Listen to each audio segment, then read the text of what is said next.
నమస్తే దోస్తులు. ఇప్పుడు వచ్చేసరికి ఉసిరికాయ పచ్చడి పెట్టేసుకున్నామంటే ఇప్పుడు ఈ సీజన్లో బాగా ఉసిరికాయలు దొరుకుతాయి కదా. సో ఉసిరికాయలని మనము కడిగేసుకొని వాటిలో వాటర్ లేకుండా నీట్గా ఒక క్లాత్ పెట్టి తుడిచేసుకున్నాము. నెక్స్ట్ ఏం చేయాలంటే మనము ఒక కడాయి పెట్టేసుకొని దాంట్లో ఆయిల్ పోద్దాము. ఆ ఆయిల్ వేడి అయ్యేంత వరకు చూసి అయిన తర్వాత దాంట్లో మనం ఆ ఉసిరికాయలను వేసి బాగా ఫ్రై, అంటే మరీ బ్లాక్ అయ్యేంత వరకు కాకుండా నార్మల్గా ఆయిల్లో వేయించుకున్నాము వాటిని.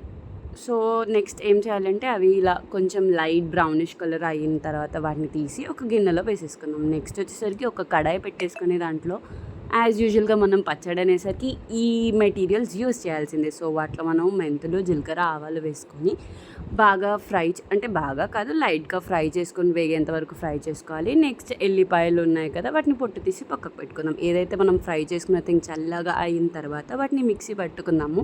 మనం అదే మిక్సీ జార్లో ఏం చేయాలి అంటే ఈ ఎల్లిపాయలు కూడా మిక్సీ పట్టేసుకుందాము. సో ఎల్లిపాయలు మిక్సీ పట్టుకున్న తర్వాత ఏం చేయాలి అంటే మిక్సీ పట్టుకున్న తర్వాత ఆ ఉసిరికాయలు తీసి పక్కకు పెట్టినాం కదా, అవి చల్లగానే లేవో చూసుకుందాము. అండ్ ఇంకేంటి ఫ్రెండ్స్, తిన్నారా అందరూ? అన్నము ఏంటి స్పెషల్స్ ఇవాళ?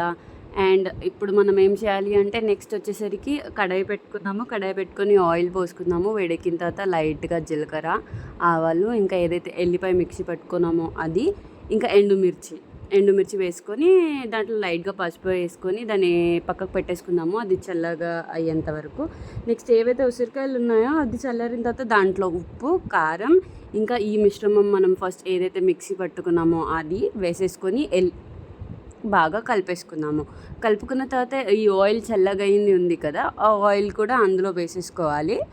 ఆయిల్ అలా వేసుకున్న తర్వాత దాన్ని కూడా బాగా మిక్స్ చేసుకోవాలి. మిక్స్ చేసుకున్న తర్వాత మనకి వేడి వేడి అన్నంలో తింటే ఉంటుందండి, సూపర్గా ఉంటుంది టేస్ట్. సో మీరు ట్రై చేసి ఎలా ఉందో నాకు చెప్పేసేయండి. అండ్ ఇలాగే మా ఛానల్ని ప్లీజ్ లైక్, షేర్, సబ్స్క్రైబ్ చేయండి.